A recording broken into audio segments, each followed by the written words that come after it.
Welcome to Stress-Free IEP. You do not need to do it all alone. With your host, Frances Shefter, Principal of Shefter Law. You can get more details and catch prior episodes at www.shefterlaw.com. The Stress-Free IEP video podcast is also posted on YouTube and LinkedIn, and you can listen to episodes through Apple Podcasts, Spotify, Google Podcasts, Stitcher, and more. Now, here's the host of Stress-Free IEP, Frances Shefter. Hello, everyone, and welcome to the show. Today's special guest is Melissa Stein, who is a special education advocate serving in Maryland, Virginia, and DC. Early in Melissa's career, she worked in the disability and mental health policy arena. However, she then decided to pursue a career as a special education consultant and advocate after she began navigating special education as a parent of 3 autistic children. Melissa has since become a certified special education teacher and certified autism specialist. She is passionate about ensuring the students' strengths are identified and fully supported by their IEP, and specializes in helping families with children with autism and other social emotional disabilities, including children who have co-occurring medical conditions and or specific learning disabilities. Melissa, thank you so much. Hi, that was a lot. I gave you a big bio. No, but it's great because it tells us a little bit about who you are and where it came from. You know, so many advocates I know became advocates because of personal, experiences in the special education world. For me personally, I was a special ed teacher, then became the special ed lawyer, and then both of my kids wound up being special education. So just a little bit. We all have that. Yeah. Yeah, exactly. But it gives us that knowledge, right? And that special understanding of like, we get it. We're living it too. I'm saying it's not coincidence that we both got into that field and then had children enter that arena. I think people get into helping fields or education because they feel it on some level or they have it touching their lives. And so when we have children that, we are able to support after figuring out what's going on out there, I think it was meant to be. Right. Exactly. No, I agree. Yeah. I always say there's no coincidences. Everything happens for a reason. Right? Yeah. And so I know your company is called Advocate Navigator. Yes. Right. Where did that come from? So when I first came up with the idea of becoming an advocate, first of all, I was definitely not calling myself an advocate. I was calling myself a navigator. It was before I got the formal education and formal training, but I finally felt like I had the full ability to navigate the special ed system. But I was still spinning out from before when I had no idea what was going on and had to do the deep dive. And I think what I felt was that I wanted to help parents do it on their own, right? You can spend 5 million years on Google, or in my case, in my own neurodiversity, neurodivergence, I like deep dove into random journal articles and law and all this stuff. And I wanted to be able to sort of save parents the time, but and the anxiety for navigating all of that. I still have a sort of my tagline is because you are your child's best advocate. And I very, very, very much believe that. I think that you can pay a professional all the money in the world, and that professional can be the most gifted professional and the most empathetic. And they're still not going to care as much about your child as you do. Right. And they're definitely not going to know your child as well as you do. Right. So I still consider myself an advocate navigator, except that I also provide that direct advocacy. And I provide a lot of the education piece now. So that rather than just a parent navigator or parent advocate, I really consider myself an educational consultant, where I am able to lay out the options for the parents and help them see understand what their child needs, what their options are, and then help get that implemented through the IEP system. Right. And what they want, because I'm sure you find it as well. I find it, every parent wants something different for their child. We all want what's best for our child, but what's best is different for each one of us. I have some parents that are 100%, they don't care what, they want their child staying in boundary school, period. I have other clients that are like, nope, absolutely not. I need out of this in boundary school. I need a non-public. And so it's like kind of our job to help guide them of like, okay, so this is how we have those arguments that we can fight for this and how and why. And this is how we might not be able to win that. But, like help families see what options are out there. Because the other thing I'm sure you see also, schools aren't always honest with the parents on what's out there and what's available. Right? That's definitely true. That's definitely true. I will say I am not on the same page as you are with my role in that, I think I actually wrote it in my bio about Melissa on my website. And I think randomly one of my reviews said this, is that I am known for being straight up and candid. I've actually chosen not to work with certain clients, because they may want something that I don't think is the best thing for their child. And I don't feel comfortable advocating for that. That being said, something I always say to those parents, this is huge because this is my personal experience thing. They know their kid. They might be right. I'm not saying they're wrong. Right. I'm saying that I don't have information which makes me think it's right. I am a professional special ed advocate, and I had to refuse special education services for one of my kids with autism because the data 150% supported an incredibly restrictive program because she had been eloping and had all these behaviors. But I knew that the program she'd been in, which was restrictive, was the problem. So she's now in a gen ed high school without an IEP, thriving. Wow. I generally don't like 504s because they're very hard to enforce. But she basically has like God's gift to flash passes. And so I'm guessing you've had someone talk about pathological demand avoidance on here, but she has a PDA profile, and My daughter has now one too. knows. Yeah. Sorry? My daughter, one of your my kids? 11-year-old Yeah. PDA. Yep. So she, now that she's not being asked to fall in line, she's going to her classes. She's doing well. She's demonstrating resilience. I knew that as her mom. Right. There was no argument. None. I mean, now I have options, but the parent knows better than me. But at the same time, I am not going to fight for something that given the information I have, believe isn't actually in the child's best interest. Right. And I agree 100%. I won't either. When I'm saying options of like what the parent wants is like, okay, so we have the data to support that. If we don't have the data to support doing something, I'm not going to fight for it because it's a losing battle. We need to have so it's more of what the parents want that the data supports.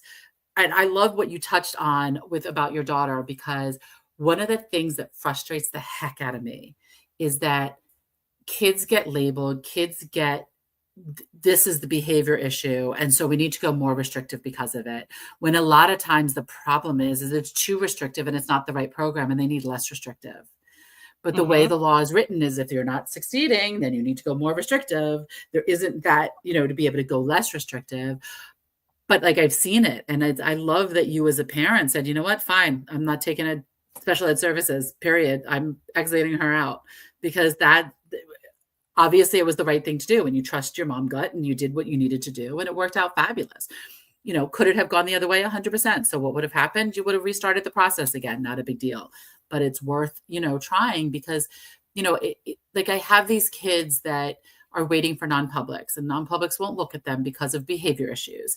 Like, well, but they're having behavior issues because this teacher did XYZ instead of ABC, like the BIP said, or not always the teacher, but like, it just wasn't the right program. They didn't have the right supports.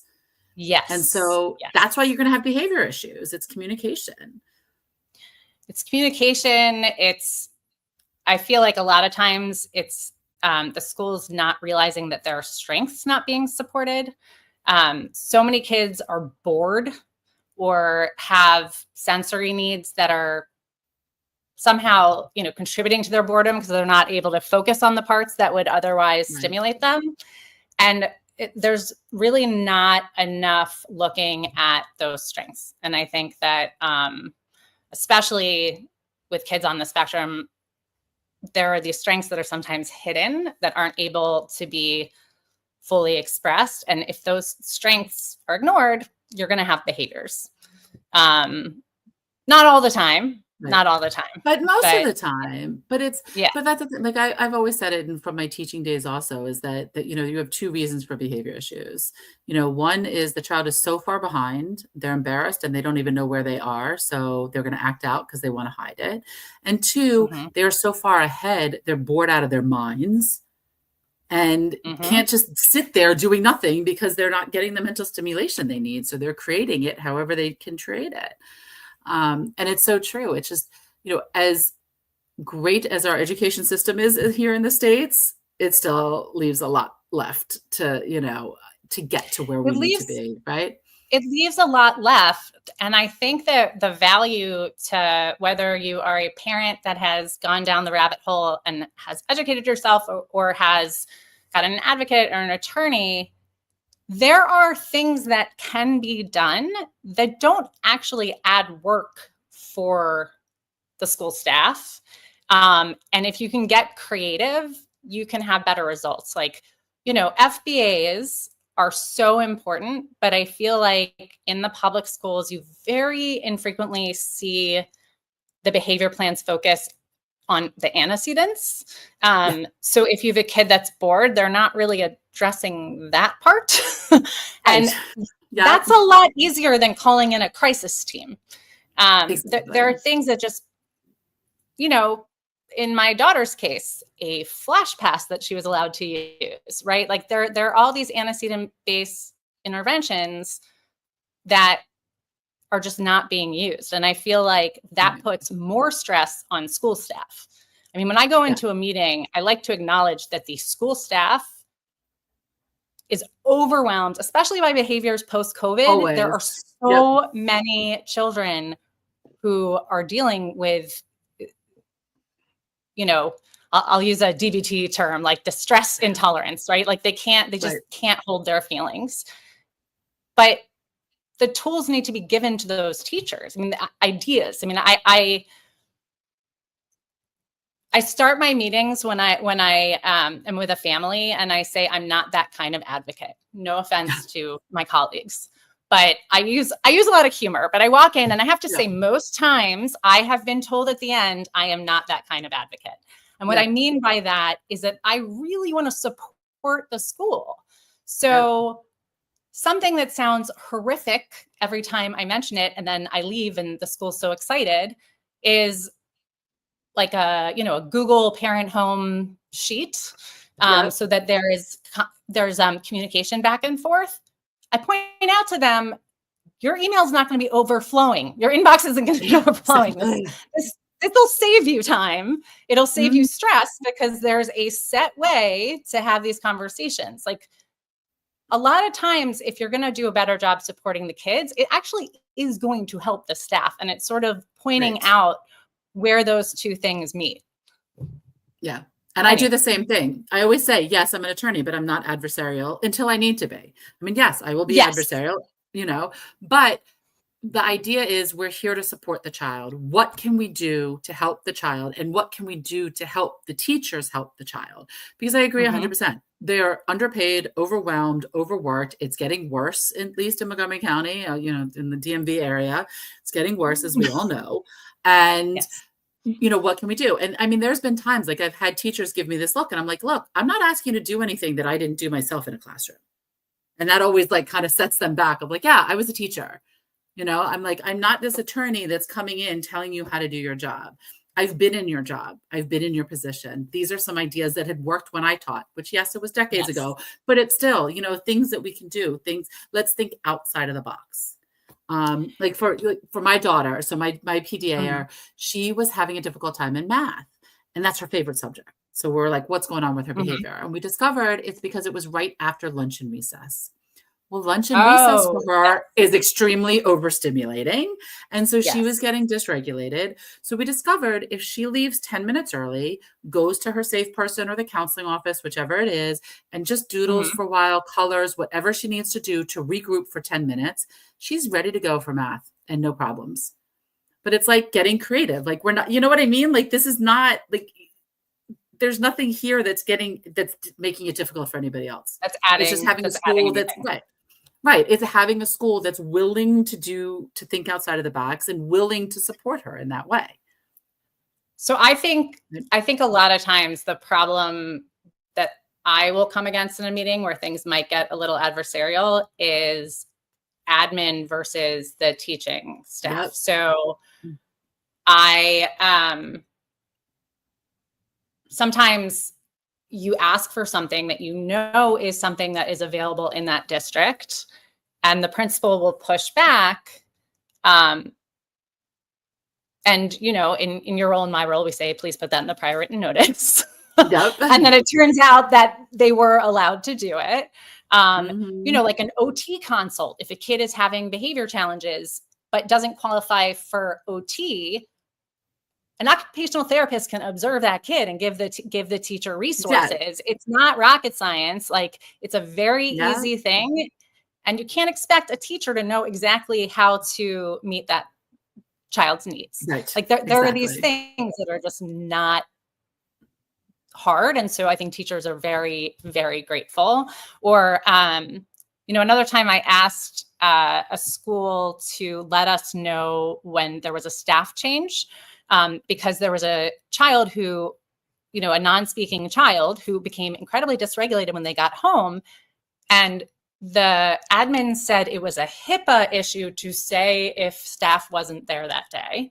What? So at a meeting, I pulled everyone involved and I said, would you feel comfortable if they let us know we're out? Right. And How they is were it a extremely HIPAA? grateful. They were Right. so grateful. The admin has these like moments Yep. of Yep. pushback. And I think it is because there are people who come in crazy adversarial. Mhm. Which, by the way, even if you're a parent who is not hiring a professional, I always say phone a friend. Like, you need a friend Yep. there both to help you keep it professional, but also make sure that you are speaking up. There's sort of like Right. that balance. If you don't have a person with you, those meetings are not going to be that constructive unless you are some kind of miracle human. Right. Yeah, that's And my. it's funny that you say that because I say all the time, it's the principles make all the difference in the world between special education and how it's perceived by the school and how it's implemented and what happens. Um, Mhm. like I've had cases with principals where just like dead set, no, no, no, no, no.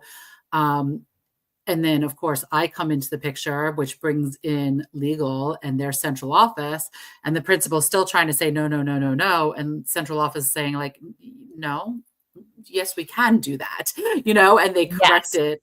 I mean, I had one case, it was hysterical, where the attorney was like, Ms. Shefter, can you and your client step out for a little bit so I can have a little caucus with my clients? I'm like, Mhm. sure, because I know exactly what he was going to say, because he knows I know. But obviously, this principal was like, she didn't care. She was the principal of the school, and I'm going to do what I want. I don't care that Mr. Lawyer and Miss Lawyer are telling me that it's illegal what I'm doing. I'm going to do it anyway. And Mhm. so, like, they had to have that special, that separate meeting of like, yeah, no, you're not going to do that because this is what's going to happen if you do. There's a lot of, I mean, they may have known after hearing from that attorney, but there's a lot of administrators, because they've been in the field so long, or teachers that have been around a long time, who somehow haven't caught up to the law. Yeah. They don't understand that meaningful progress has to be made. They don't Yeah. understand that a child who is gifted has a right to, like, you could have straight A's and you can still get an IEP. Like, all of those things seem to Yeah. be completely missing. And actually, that's how I started with my kid. My first daughter, they looked at me like I was crazy asking for an IEP because she was doing very well. And also, she was even seemed okay at school, but she'd come home and was Yeah. not okay. And they seem unaware that, I always say, and I'm going to quote it wrong, and you're the attorney, but the purpose of the education is college, career, and independent living, right? I don't know if that's the exact word, but something along those lines. And if my kid has straight A's and gets through school and doesn't have behavior issues that bother the teachers or other children, but she can't function outside of the house, who cares that she's smart? Who cares that she has good grades? And that it is the school's responsibility to support those functional areas, even if they're not showing up in the building. And that's something I always have to drive home, because it is not just about the school and not just academics, and it drives me completely nuts.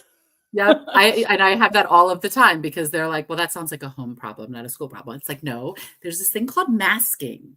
And when your child for 8 hours all day at school is masking to fit in and to be okay, and then fall apart at home, if the child was getting the supports they needed at school, they would be able to be more leveled and it would be okay. And I have that comment that's one of the biggest issues we have often, that I have clients call about. It's like, well, the school said not eligible because of, this child's getting 8 straight A's. I'm like, okay, but you just told me that your child is missing school 50% of the day.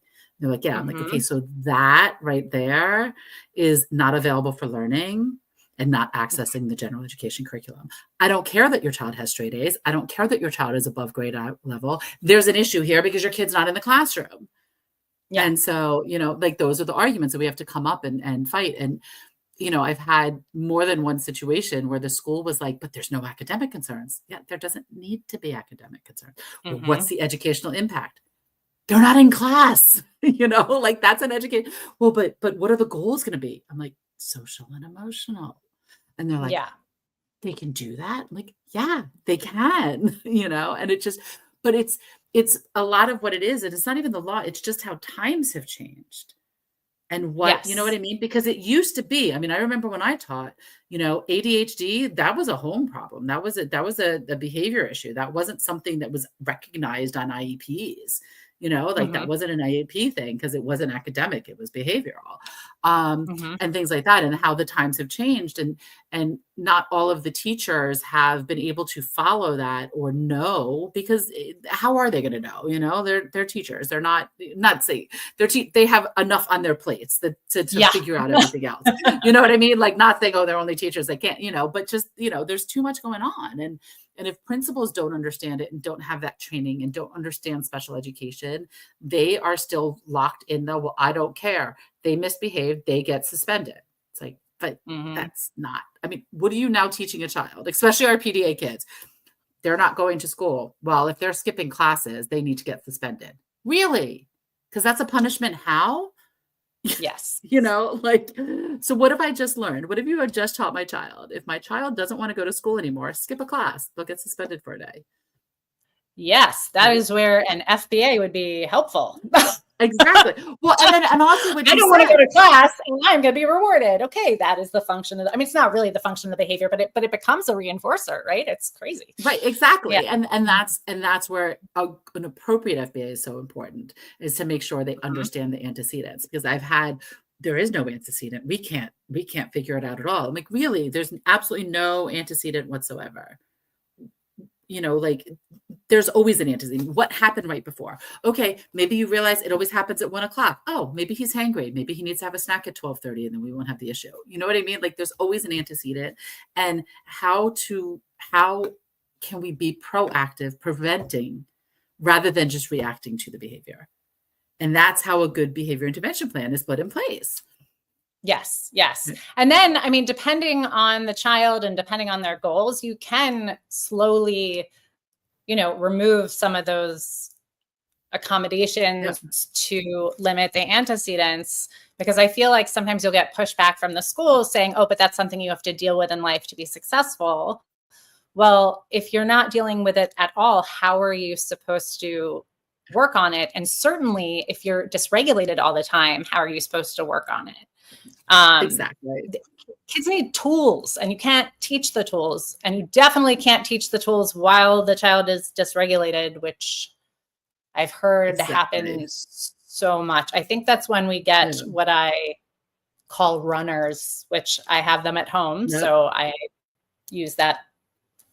There's nothing funny about it, but a lot of times runners happen when a kid is dysregulated and someone tries to process it with them at that moment. Exactly. Mine does the same thing. Exactly. Yeah. She runs and hides. She needs a tight space, as she's grown, like her locker was one under the teacher's desk, now closets, but that's what she does. She you can't try to process with her. 100%. Once she re-regulates herself and gets herself where she needs to be, she'll process with you.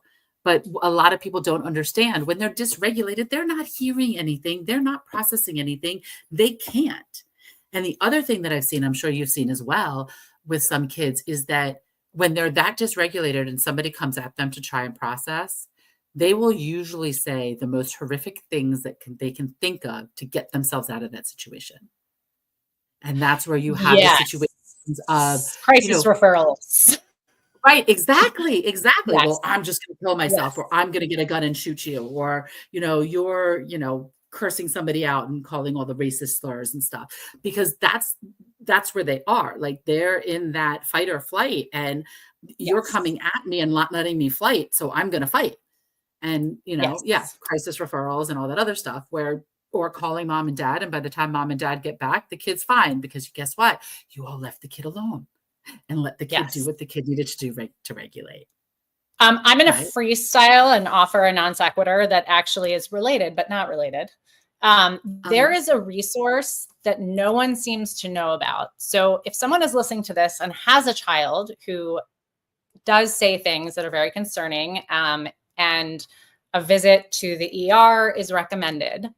In Elkridge, Maryland, it is worth the drive no matter where you live. There is an urgent care run by Shepherd Pratt, where you can go and be assessed, and they can say that child does need to go inpatient or not. And you wait in a lovely waiting room, never waited for more than 30 minutes with a child. And then they are seen by someone in office to be evaluated. So while part of me as a parent doesn't want to tell other parents, because it's nice, and if you live, there's also in Baltimore, in the main Shepherd Pratt, but if you live in the DC area in Elkridge, Maryland, it is an amazing resource. I hope that people listening and those on, that you and I don't have to access that resource, but it is a resource that has been so helpful in moments of crisis. I cannot recommend it more. That is awesome. So, and I'm assuming it's better. I know there's the crisis center. Yeah, I know there's the crisis center here, but I've heard, and I don't want to knock it because it serves its purpose, but I've heard not as great things, because they're just kind of like, your kid's fine, because they assess the child at this point now. They don't assess the child. Well, so they do the same thing at urgent care. Okay. They do the same thing in that they are assessing if there's imminent risk, right? Like that is the main thing. But you're seen by a psychiatrist or a psychiatric nurse practitioner. And it's a pretty in-depth interview with both the parent and the child, and separately, depending on the age, obviously. And what I like is they are very conservative about hospitalization, because they do understand that there's a lot of trauma involved, but it is a very thorough conversation, including, what's led up to it. But because they are connected to a hospital system, I think that they have a more comprehensive mindset, even if it is a crisis. It is a crisis evaluation. It's not, but they will refer you, or they have, again, because Shepherd Pratt is an entire mental health system, they have people within their system that they can refer to. Yeah, that is awesome. It's great to know. And I will definitely make sure that we find that link and get it put in the show notes for this. But that is like an awesome little nugget, because we get that all the time. And I'm sure you're in the mom groups as well. Of like, what do you do in crisis? And it's good to know that that's an option, because it hasn't come up before. People, like everybody says, call champs or whatever, but that's not always the best situation for where you are. But having that other option is amazing. But yeah, I'm just thinking I need to get that out there. But as you said, like, oh no, but I have a feeling if they start getting busier, then they're going to open another, they would open another facility. I would hope so. Yeah. Or I would hope so. More. Because I think Shepherd Pratt gets it, is that urgent care for a child in mental health crisis cannot be 3 hours, period.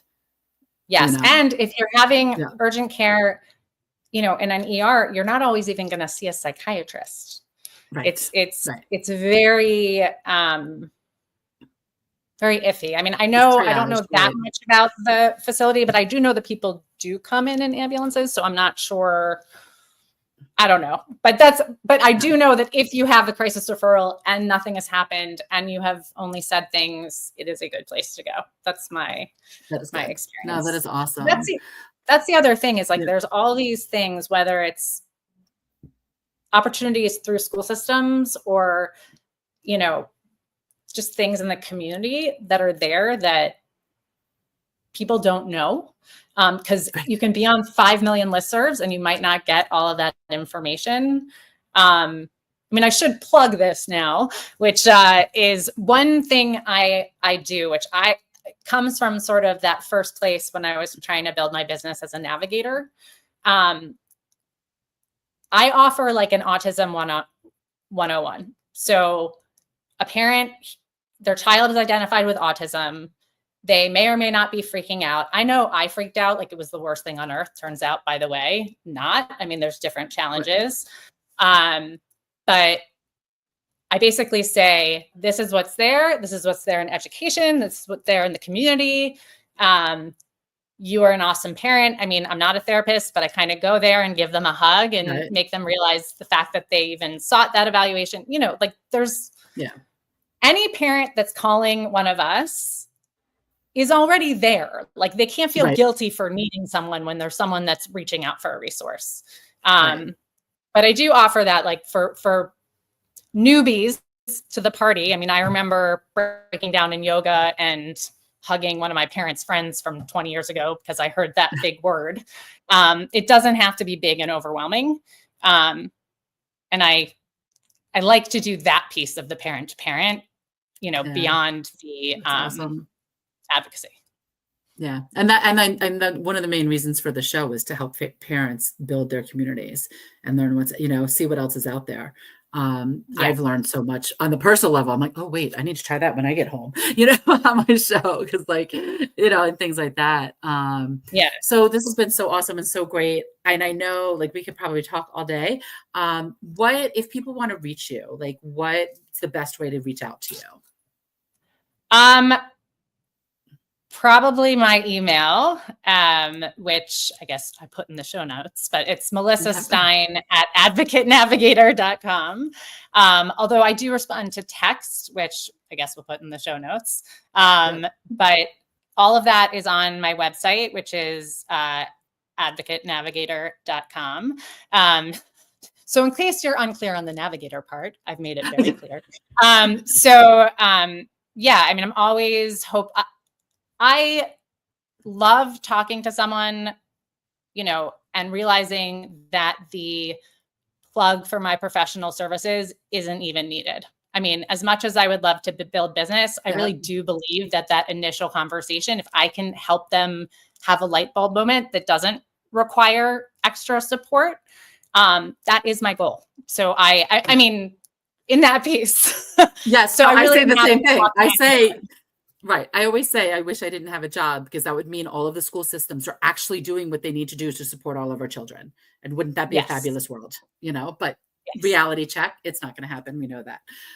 So no, I totally get what you mean. This has been so awesome. And for all of our listeners, I hope you got some nuggets, understood, got some things to help you in this process as a parent or a caregiver, or even a professional, provider of services to our neurodiverse kids. But if you think you need help, if you need the Autism 101, or you think you're to the level of legal support, I would hope you would reach out to us, to one of us, and we are here to support you because you do not need to do it all alone. Thank you. It is hard for all of us. Thank you. Thank you so much for having me. Thank you for being here. You've been listening to Stress-Free IEP with your host, Frances Shefter. Remember, you do not need to do it all alone. You can reach Frances through schefterlaw.com, where prior episodes are also posted. Thank you for your positive reviews, comments, and sharing the show with others through YouTube, LinkedIn, Apple Podcasts, Spotify, Google Podcasts, Stitcher, and more.